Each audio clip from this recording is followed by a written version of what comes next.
Olá, boa noite, olá, boa noite.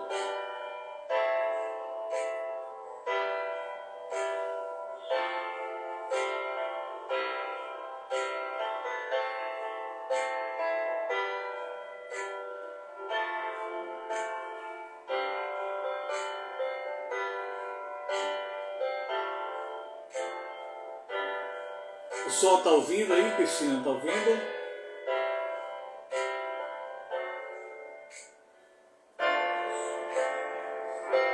Está chegando o som pelo Instagram. Tivemos um problema aqui no YouTube. Vamos transmitir apenas pelo Instagram.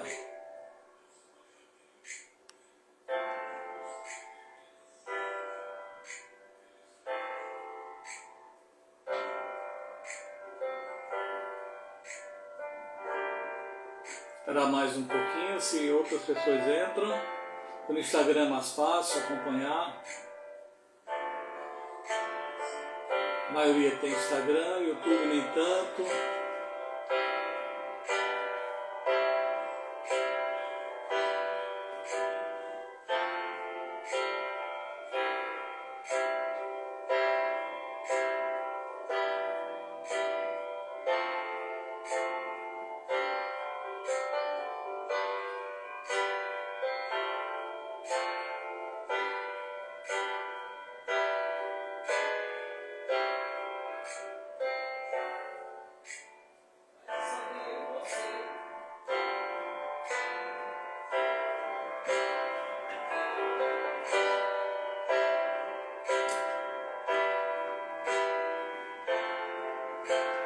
Então nós vamos começar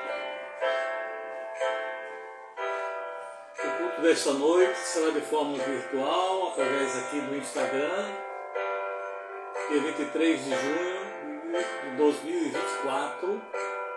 Esse é o nosso encontro de adoração da Rede da Graça. Você que não está aqui ao vivo poderá acompanhar depois o que queremos realizar nesta noite. Família chegando aí, graça e paz.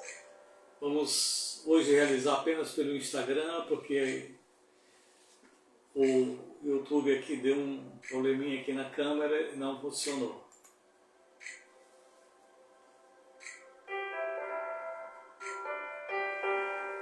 Hoje, nesse encontro virtual, nós temos um tema bíblico para meditação, reflexão nossa, muito maravilhoso, muito impactante, que se encontra lá no livro de Apocalipse, capítulo 1, versículos 9 a 20, a visão do Jesus glorificado. A gente já vai entrar nesse tema e eu convido você aí que está ao vivo e os que vão assistir depois a abrirem suas Bíblias. O livro de Apocalipse, capítulo 1, quando a gente vai refletir sobre esse tema incrível de Jesus glorificado. Já pensou nisso, no Jesus glorificado? Fala muito de Jesus, mas não para assim para refletir sobre o impacto dessa expressão, Jesus glorificado. Mas antes de adorarmos a Deus e meditarmos na palavra, nós vamos orar. Sempre há motivo de oração em nossas vidas, porque estamos vivos. Muitos com saúde, outros nem tanto. Mas estamos vivos, estamos respirando. Essa é uma dádiva que Deus nos deu. Vivemos mais um dia, e a Ele toda a honra, toda a glória, todo o louvor. Nosso querido Pai, nós te agradecemos por este momento que estamos mesmo à distância uns dos outros, reunidos para prestar esse culto de adoração e louvor ao teu santo nome. Obrigado, ó Deus, porque tu permitiste mais um dia aqui estarmos respirando, vivendo a dádiva da vida que é concedida a Ti. Que a nossa vida seja uma vida dedicada a Ti verdadeiramente. Protege-nos, ó Pai, guarda-nos, ó Pai, de todo o mal. Que a nossa mente, o nosso coração, o nosso corpo sejam voltados para a adoração permanente a Ti.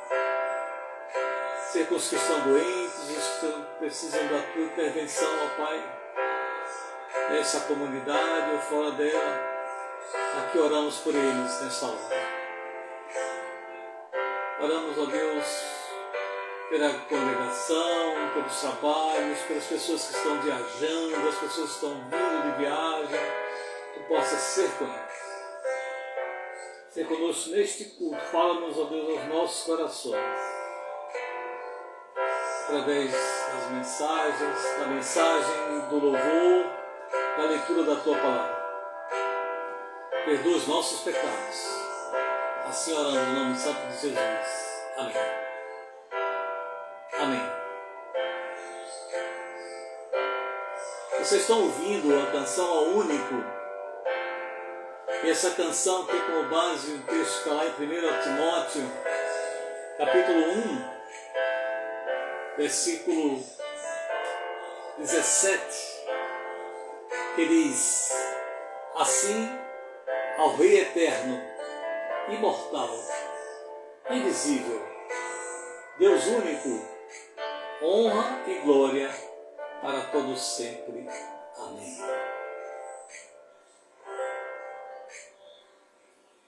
Assim, ao Rei eterno, imortal, invisível, Deus único, honra e glória para todos sempre. Amém. Essa é a música que vai ser a única música que nós vamos tocar hoje aqui, mas desde que iniciei as reflexões sobre as 7 igrejas do Apocalipse, eu fiquei pensando assim: esta seria uma música, uma canção que os irmãos naquela época cantariam vivendo cada letra, cada frase, cada vírgula, cada ponto dessa música. Porque eles estavam ali vivendo um período de muita perseguição externa e interna, pressões para que eles adorassem esse Deus que veio lá de Israel, mas também os outros deuses. Proferir ao único Deus era um desafio de vida. Por isso, eu diria que se eles pudessem, cantariam essa canção todos os dias, todas as horas, se ela existisse naquela época em que eles viveram, no final do 1º século, início do 2º século. A canção, em sua letra, diz: ao único que é digno de receber. Porque eles tinham outros deuses, mas eles disseram isso: a honra e a glória, a força e o poder ao Rei eterno e imortal, invisível, mas real, citando 1 Timóteo 1,17. A Ele, somente a Ele, ministramos o louvor. Ao único que é digno de receber, e não os outros, ao imperador, a Zeus, aos Clébio, a outros deuses que ali viviam. A honra e a glória, a força e o poder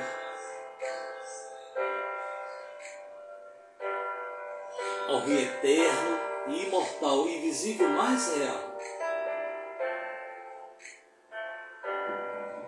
A Ele, somente a Ele, ministramos o louvor. Oh glória!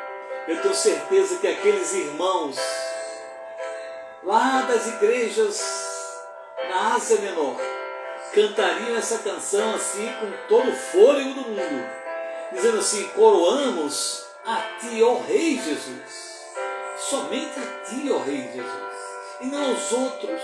Adoramos o Teu nome e nos rendemos aos Teus pés,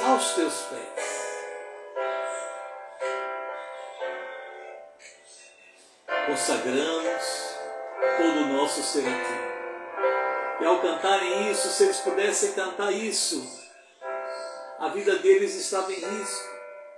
Lembra de Policarpo? Sua vida foi ceifada porque ele honrou o texto desta palavra. Ao Rei eterno, imortal, invisível, mas real. Lembra de Antipas? Lá na igreja de Pérgamo, e foi queimado dentro de um boi de ferro, uma morte trágica, e morreu por dizer assim: adoramos somente o nome de Jesus e só a Ele nos rendemos, porque consagramos todo o nosso ser a Ti. Hoje nós cantamos essa canção meio que sem grande impacto assim em nossas vidas. Cantamos, sempre cantamos, mas dizer isso em um cenário, em um contexto de perseguição, não era uma tarefa fácil, desafiadora, iminente de algo trágico por trás disso. Consagramos todo o nosso ser a Ti. Nós vamos cantar essa canção agora, eu vou cantar. Você aí onde você estiver, cante também juntos. Agradecendo a Deus pela coragem, pela fidelidade daqueles irmãos que viveram ali naquelas 7 igrejas e resistiram. Hoje nós podemos lembrar a história deles, aprender com eles. Hoje podemos cantar esta canção, lembrando que pessoas ali já estiveram em situações bem difíceis, para declarar isso ao único Deus. Declare isso ao único Deus de verdade, e que sua vida seja comandada por este Rei Jesus. Renda-se a Ele, viva por Ele, para Ele. Vamos cantar? Ao único que é digno de receber a honra e a glória, a força e o poder,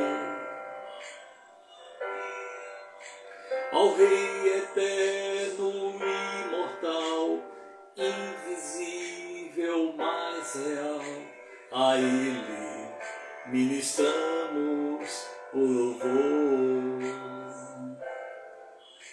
Ao único que é digno de receber, cante, a honra e a glória, a força e o poder.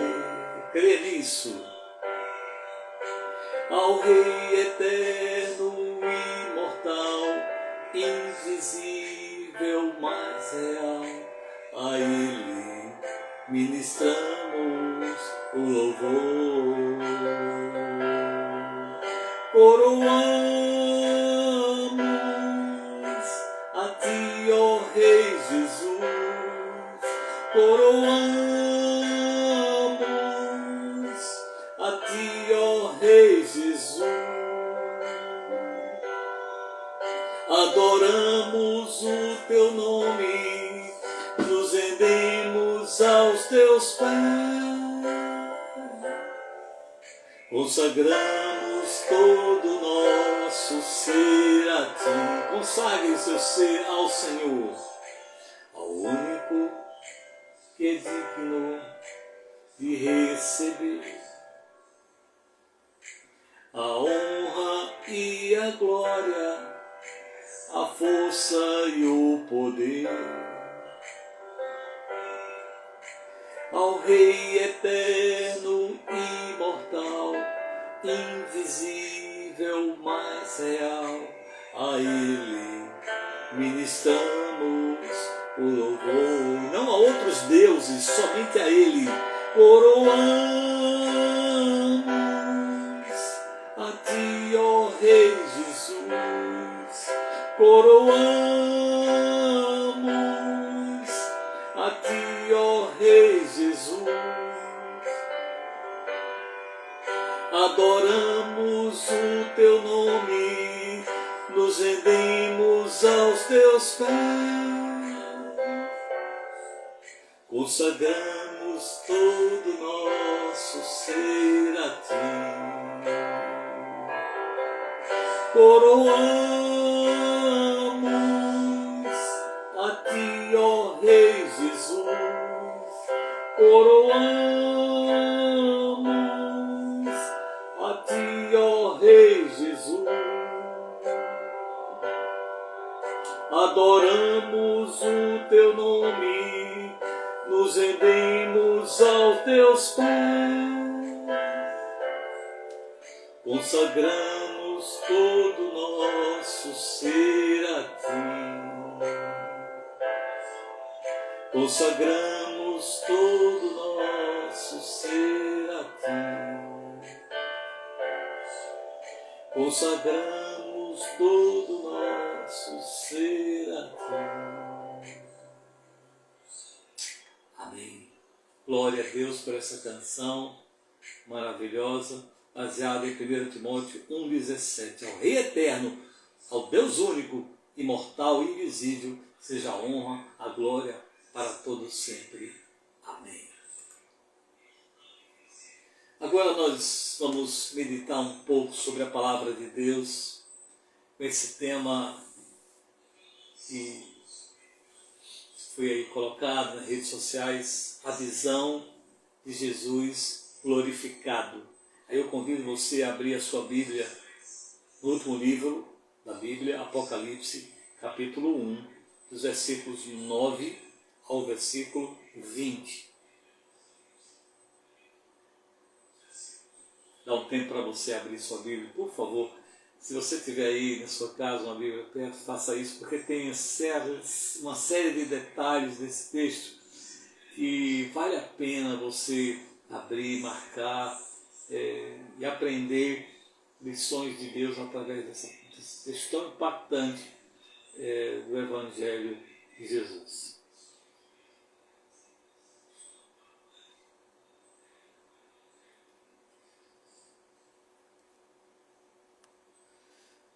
Marília presente, Marília, Dilma, Tereza, obrigado pela presença de vocês nesta hora. Então, estou convidando você a abrir a sua Bíblia no livro de Apocalipse, capítulo 1, versículos de 9 a 20. É um texto muito incrível, de Jesus glorificado. Já pensou nessa expressão, Jesus glorificado? Eu diria antes de ler o seguinte: assim como João teve essa visão, eu tive essa visão hoje, porque eu disse no meio da semana que nós iríamos apenas fazer repassar o que aprendemos nas 3 mensagens anteriores que nós já apresentamos sobre as 7 igrejas. Nós já falamos aqui da igreja de Éfeso, da igreja de Esmirna e da igreja de Pérgamo. E dali tem grandes lições.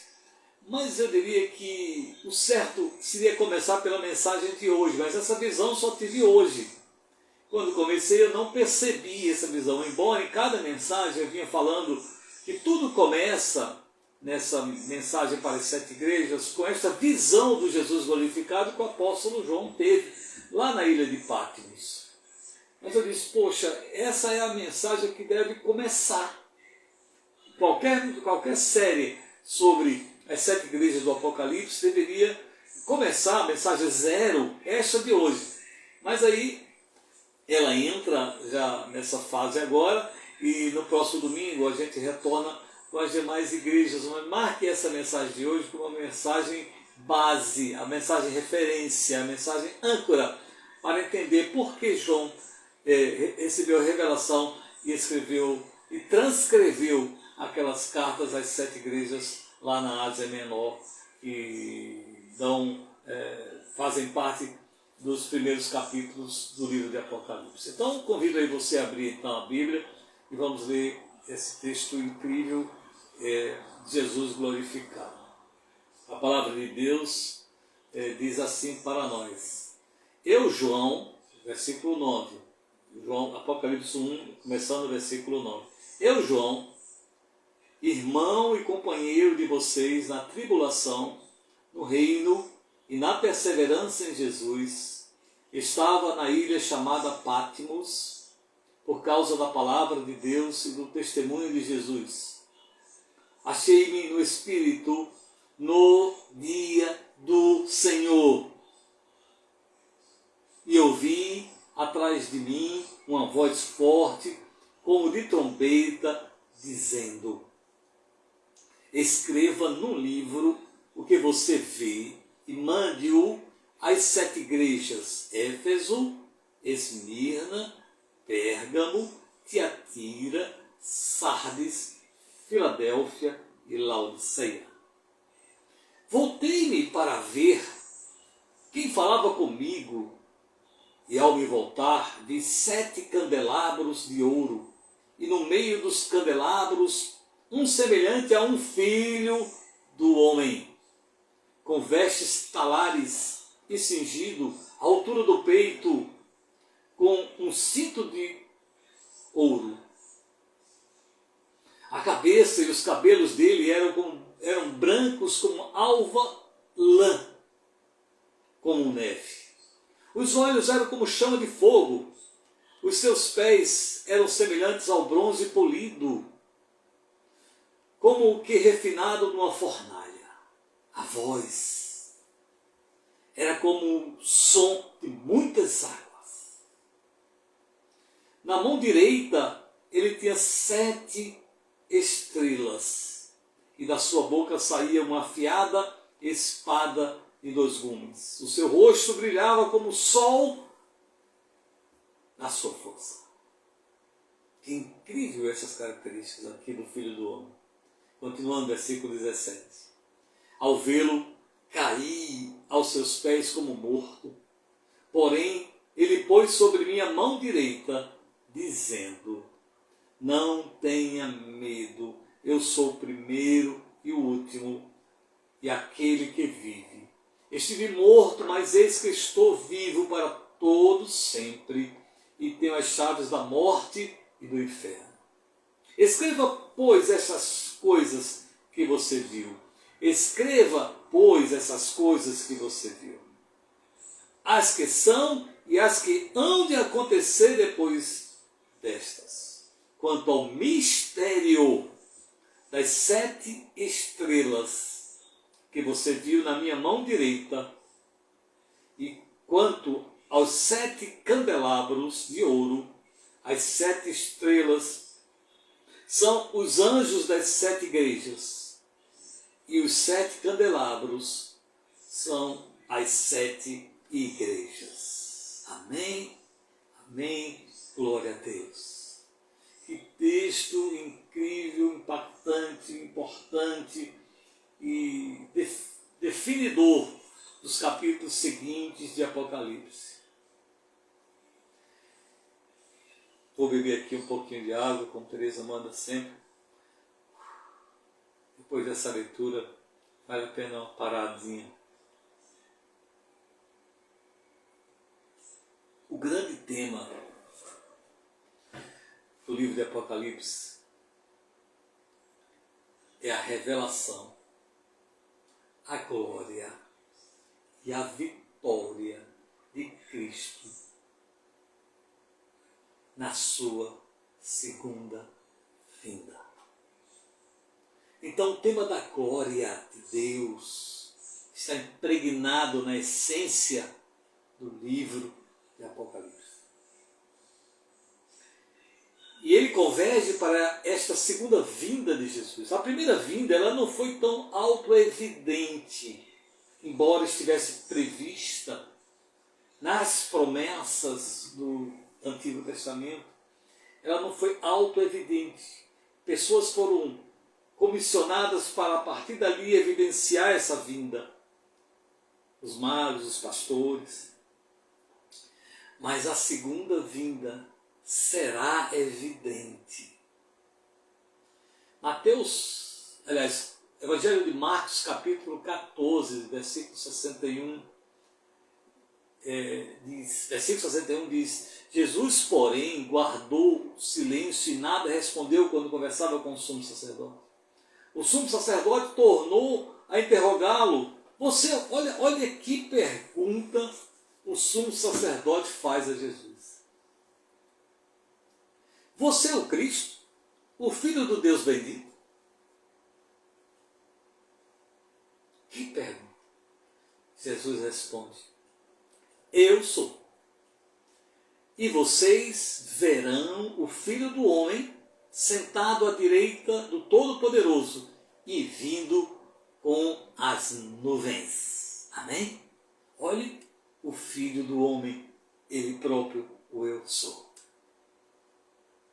Há um autor, teólogo chamado W.J. Grier, ele diz algo incrível sobre essa segunda volta, porque ela é gloriosa, ela será gloriosa e todo olho verá. Diz assim: na sua segunda vinda, as nuvens serão a sua carruagem, os anjos a sua escolta, o arcanjo o seu arauto e os santos o seu glorioso cortejo. Por que eu estou começando, antes de falar do Jesus glorioso, dizendo sobre a segunda volta? Porque um pouco antes desse texto, aí no livro de Apocalipse, no capítulo 1, do versículo 7, bem um pouquinho antes do 9, diz assim: e eis que ele vem com as nuvens, e todo olho o verá. Até mesmo aqueles que o traspassaram, e todas as tribos da terra se lamentarão por causa dele. Certamente, amém, eu sou o Alfa e o Ômega, diz o Senhor, aquele que é, que era e que há de vir, o Todo-Poderoso. Veja que essa afirmação ela se conecta com Marcos capítulo 14, quando o próprio Jesus diz: eu sou o Filho de Deus. E vocês verão, eu, o Filho do Homem, sentado à direita de Deus, Todo-Poderoso, vindo entre as nuvens. Essa é a mensagem e a promessa que ainda há de se cumprir de acordo com a palavra de Deus. Todo o olho verá. Significa que essa volta vai ser pública, vai ser visível, vai ser poderosa, vai ser vitoriosa, vai ser irresistível. Você está preparado para essa volta de Jesus, conforme a palavra? Agora, olhando o texto do Jesus glorificado, que foi a base para as cartas, as 7 cartas, neste texto a gente vê 3 coisas que o apóstolo João vivenciou. Primeiro, ele ouviu. Versículo 9 diz, 9 a 11. Achei-me no Espírito no dia do Senhor e ouvi. Você quer perceber a glória de Deus? A primeira coisa que você tem que fazer é ouvir. Ouvir a sua voz. Outra coisa, Jesus, o apóstolo João, nesta cena aqui, primeiro ele ouviu, segundo ele viu a glória. O texto lá no 12:16 diz: escreva no livro o que você vê e mande às 7 igrejas. Eu estava vendo. E terceira coisa, o apóstolo João fez. Ele ouviu, ele viu, ele fez, ou seja, ele escreve. Porém, ele pôs sobre minha mão direita, dizendo: não tenha medo, escreva. Escreva. Alguns aspectos a considerar das circunstâncias desse texto, e um deles é que o local desta revelação do Jesus glorificado, desta visão, o local foi identificado. O apóstolo estava na ilha de Patmos. aí por volta do ano 94 até 96 depois de Cristo, segundo a história. A gente às vezes não tem noção do que era exatamente essa ilha de Patmos naquela época. Ela era uma colônia penal romana. Ali os prisioneiros perdiam todos, diz a história, todos os direitos civis e possessão material. E eram obrigados a trabalhar nas minas, nas cavernas da ilha, vestidos de trapo.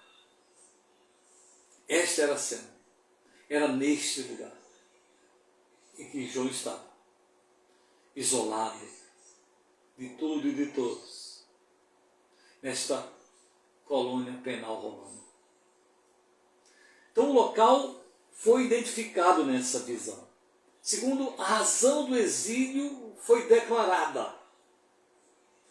Diz o texto, e aí a gente entende no seu contexto, que João foi preso. Por que João foi preso? Essa é uma pergunta boa para fazer. Por que o apóstolo João foi preso e foi levado para essa ilha? A ilha de Patmos, uma colônia penal romana. Foi preso por causa da palavra de Deus e do seu testemunho de Cristo. Porque se ele pudesse, ele cantaria essa canção 1000 vezes ao único que é digno de receber. A canção que cantamos no início.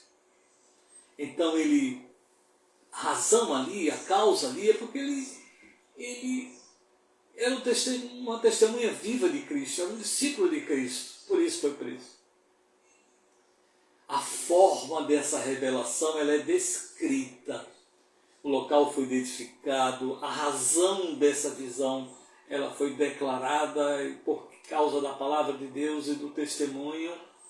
E agora a forma dessa revelação, a forma é incrível. João achou-se em espírito.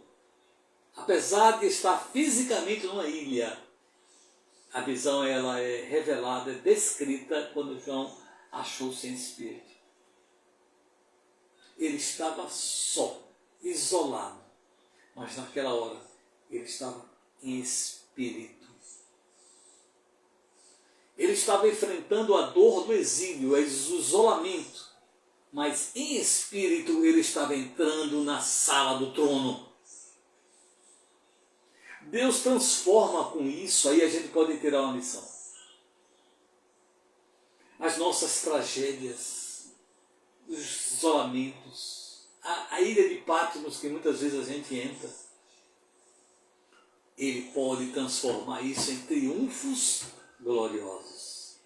Em Patmos, João, ali naquela visão, ele toca em outro mundo, porque aquela visão foi a antessala da glória de Deus que ele vivencia ali naquele lugar.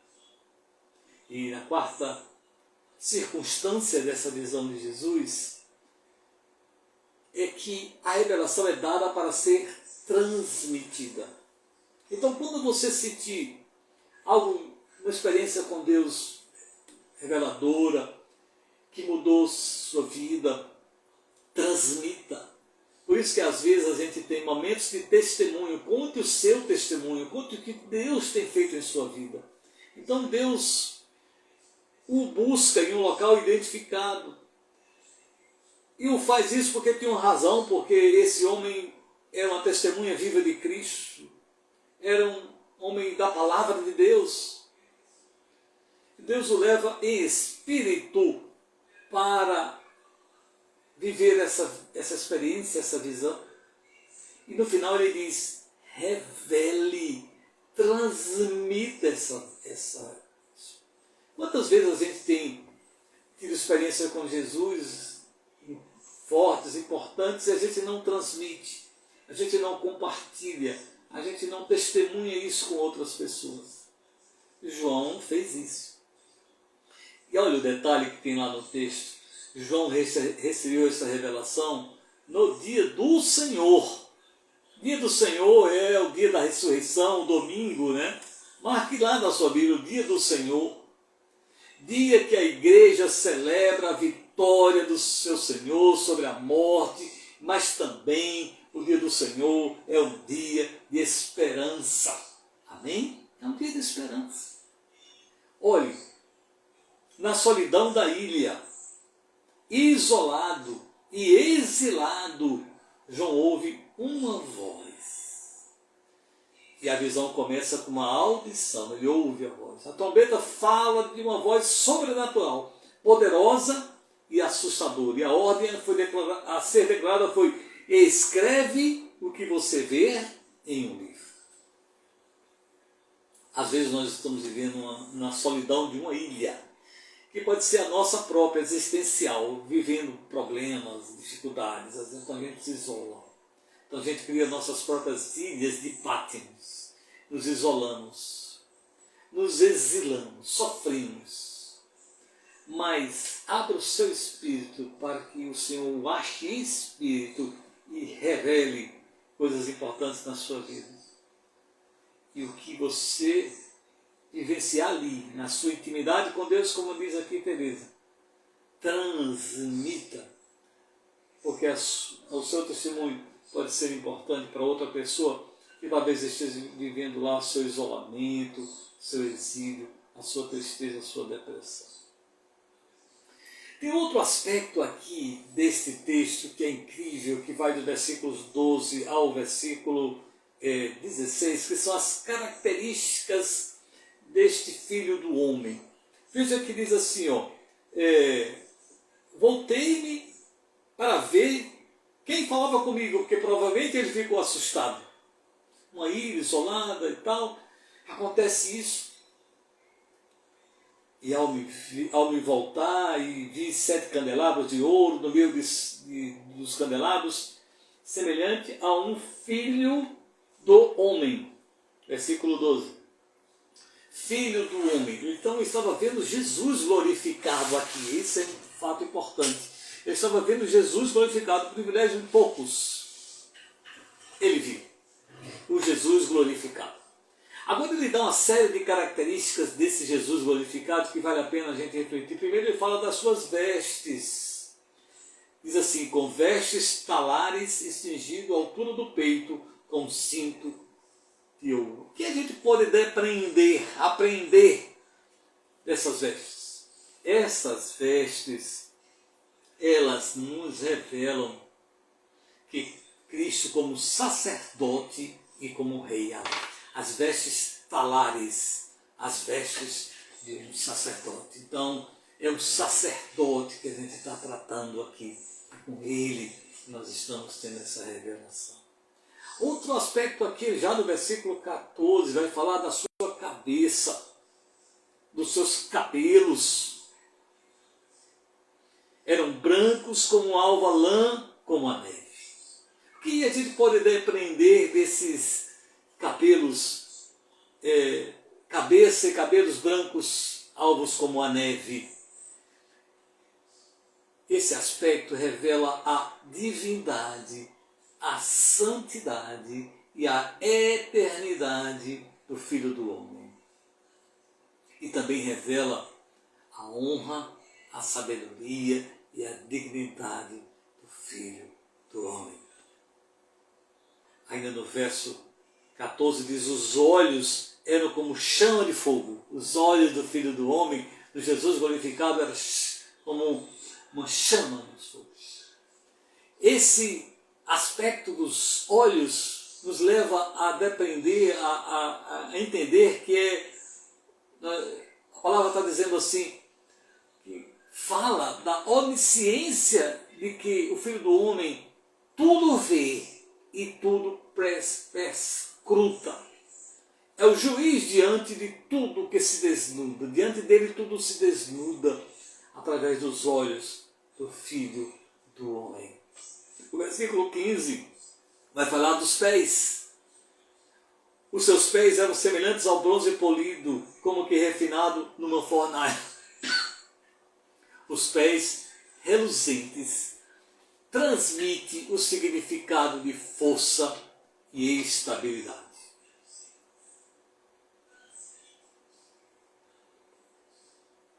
Os pés do Filho do Homem, diz aqui, semelhantes ao bronze polido, como refinado na fornalha, transmite força e estabilidade.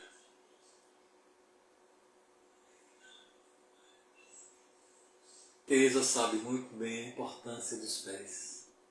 Ela sofreu um acidente há 3 semanas e ela sabe muito bem como a importância dos pés tem de força para andar e estabilidade para não cair.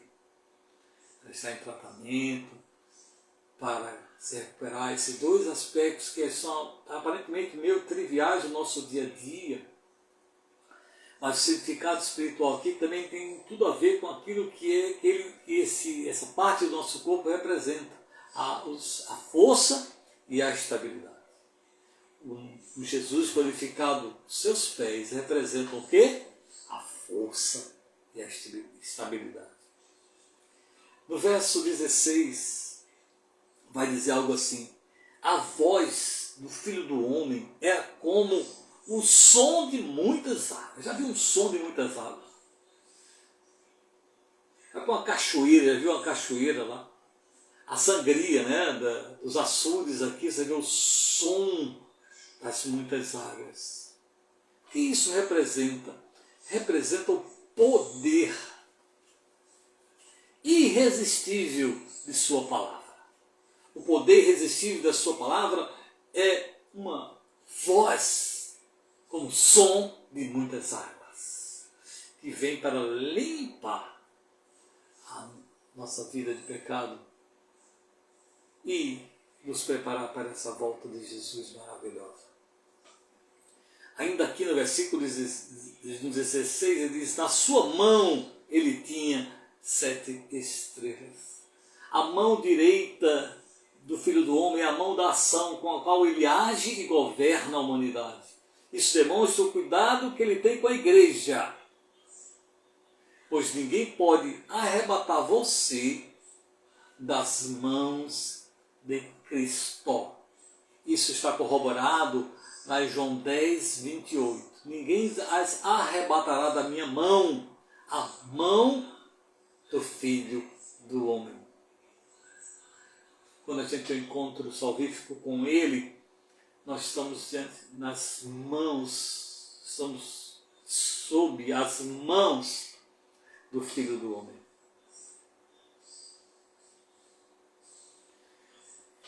Ainda no 16, ele vai falar da boca. A sua boca saía afiada espada de 2 gumes. É a palavra de Deus, viva e eficaz, cortante, com espada de 2 gumes. E ela penetra nas profundezas do nosso ser. E também vai falar do rosto. O rosto, no versículo 16 aqui, do rosto. Seu rosto brilhava como o sol na sua força. Que coisa incrível, né?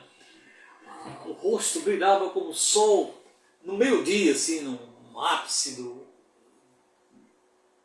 sol, a luz do sol.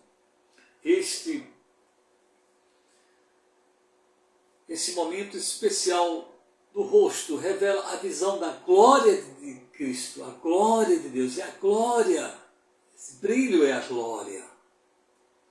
E por fim esse texto vai falar de sua perenidade, versículo 17. O primeiro e o último, ele é o primeiro e o último. Por que isso? Porque revela que ele é o Criador, o sustentador e o consumador de todas as coisas. E no 18, ele vai falar do triunfo final. Aquele que vive, esteve morto, mas esse que estou vivo para todo sempre e tem as chaves da morte e do inferno. João está diante do Cristo da cruz, do Filho do Homem, que venceu a morte. O primeiro e o último. Ele venceu e tem as chaves da morte e do inferno. A morte é um estado, o Hades é um lugar onde serão lançados aqueles que renegarem esse Filho do Homem no lago do fogo do juízo final, uma expressão forte, mas está na Bíblia, é só você verificar Apocalipse capítulo 20, versículo 14. Que coisas incríveis essa revelação aqui de Jesus glorificado traz para as nossas vidas. Amém? Incrível isso, incrível a percepção disso. E daí ele então, na sequência, vai e escreve, transcreve aquilo que o Filho do Homem pede para escrever às 7 igrejas do Apocalipse. Escreve para Éfeso, que era uma igreja ortodoxa, trabalhadora, mas se perderam na capacidade de amar a Jesus, perderam o primeiro amor, como a gente já viu. Ele escreve para a igreja de Esmirna, era uma igreja pobre, aos olhos dos homens, mas rica aos olhos de Cristo. Ele escreve para a igreja de Pérgamo, foi a última mensagem que a gente ouviu e viu. Tinha gente comprometida com Deus ali, a ponto do martírio, com o caso de Antipas. Mas tinha muita gente que caía na sedução do pecado,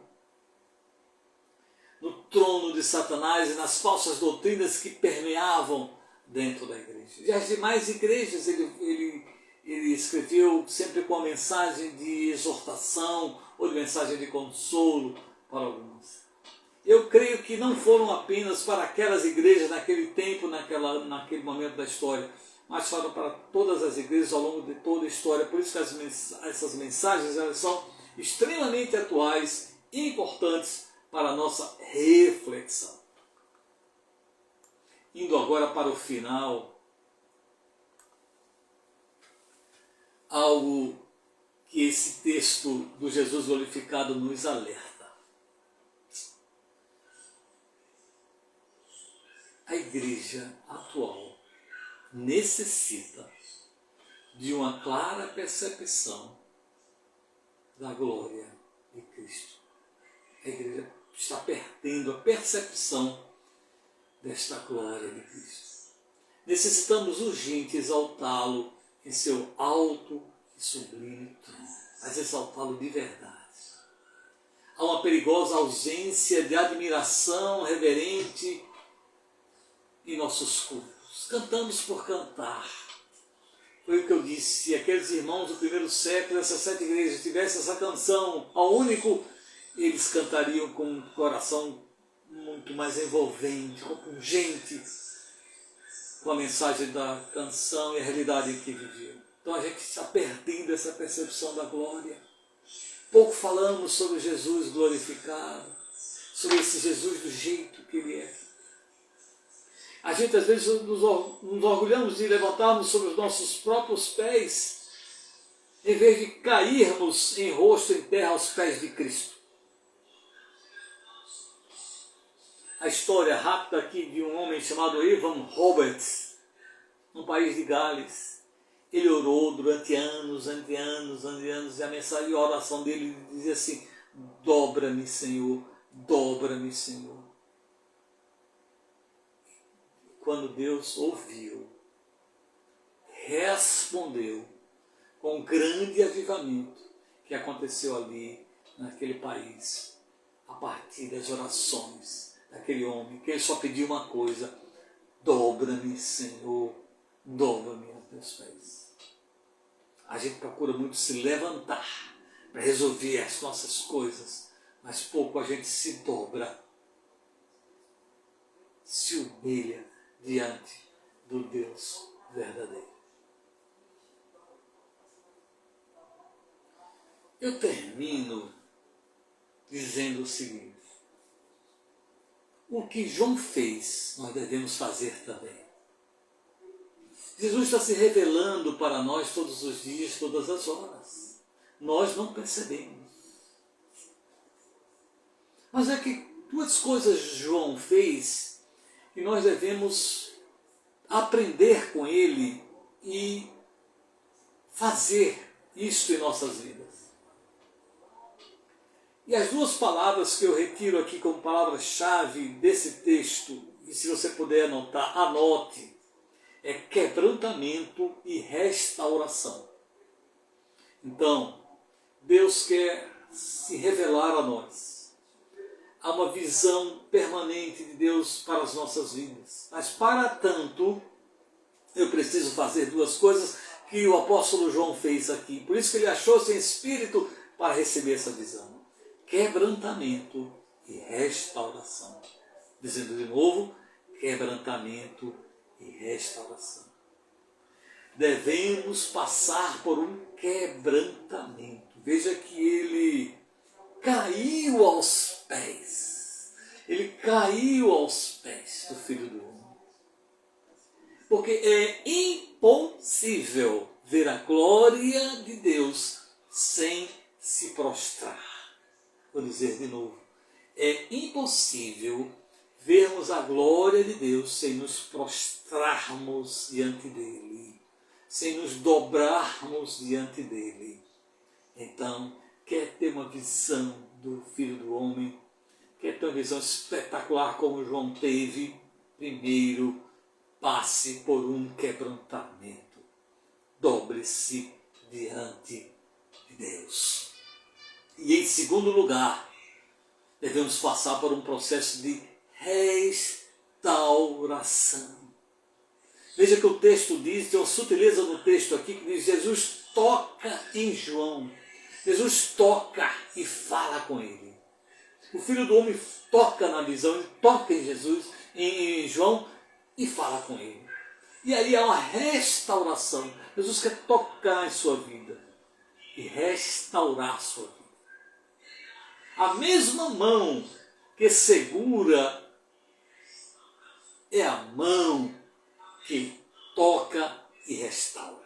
Jesus falando de mão aqui, mão, a mão que sustenta, a mão que segura. Então, você quer ter essa visão gloriosa como João teve, da forma como Deus quer lhe conceder essa visão? Às vezes a gente passa por momentos de grande efusão espiritual, a gente deve buscar sempre, isso é processo de santificação. Faça duas coisas obrigatórias, quebrantamento e restauração, porque é impossível ver a glória de Deus sem se prostrar. É impossível ver a glória de Deus sem se prostrar.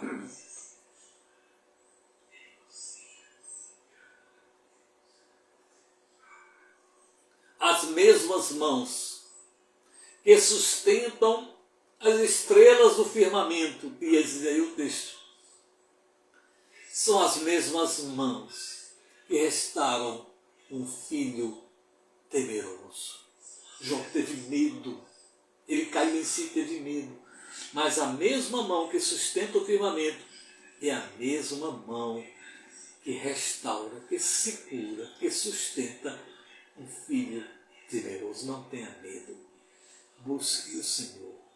Busque a visão do Filho de Deus, Jesus glorificado.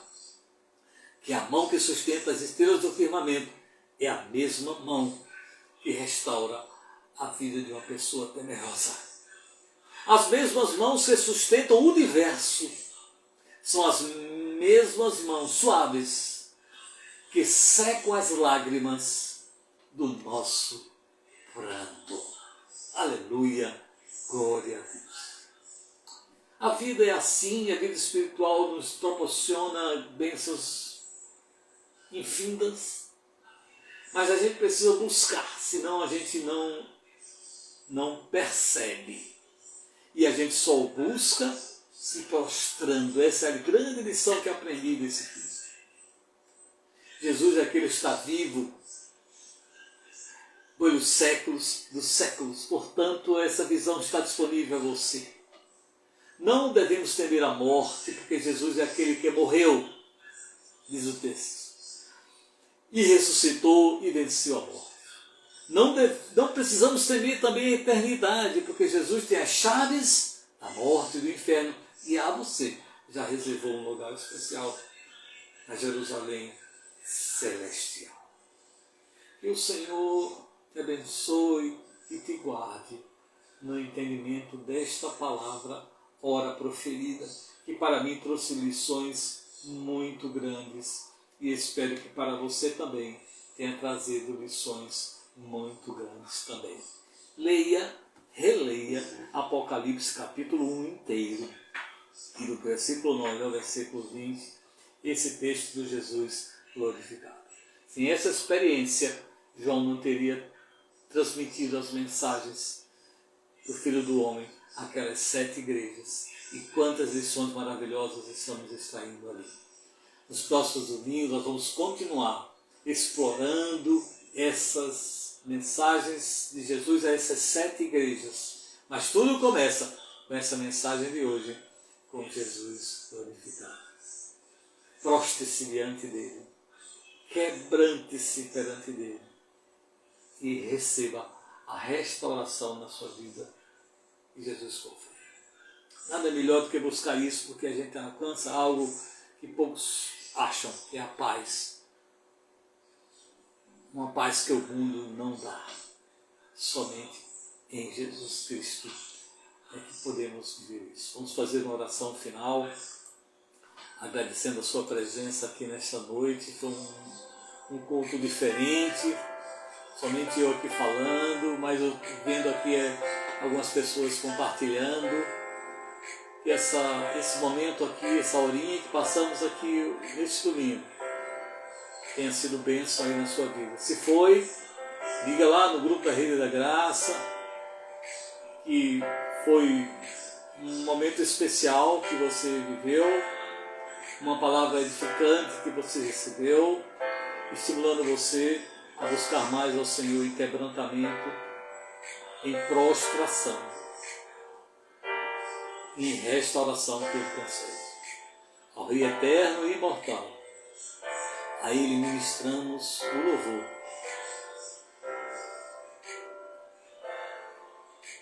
Ao único que é digno de receber a honra e a glória, a força e o poder. Ao Rei Eterno, Imortal, invisível, mas real. Ó Senhor, obrigado por esta mensagem, por esse texto e sua revelação para nós. Ó Senhor, dobra-me, Senhor, aos teus pés.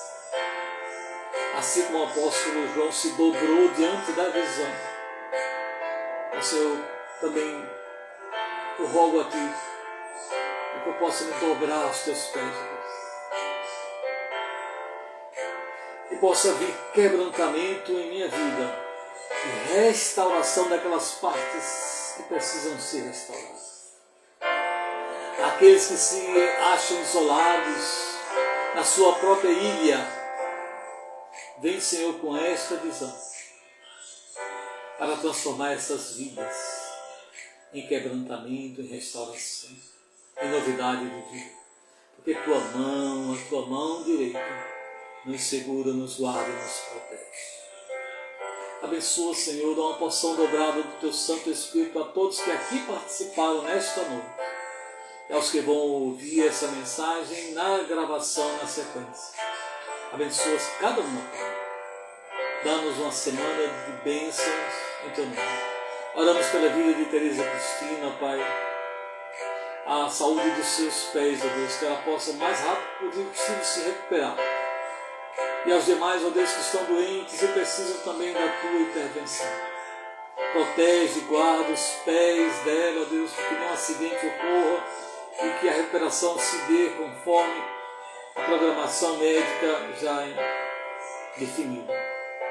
Possamos ajudá-la nesse momento de restauração e recuperação da sua vida. Que a força, os pés são a força e a estabilidade em nossas vidas. Ser com os demais, que aqui estão presentes, que estão longe, dê-nos uma bênção especial em suas vidas. Assim oramos, no nome santo de Jesus. Amém, amém, amém. Uso o Teu nome, nos rendemos aos Teus pés, consagramos todo nosso ser a Ti. Quando a gente faz isso, a visão do Filho do Homem vem sobre nós. Boa noite, em nome de Jesus. Boa noite, em nome de Jesus. Amém, amém, amém. Graças a Deus. Amém.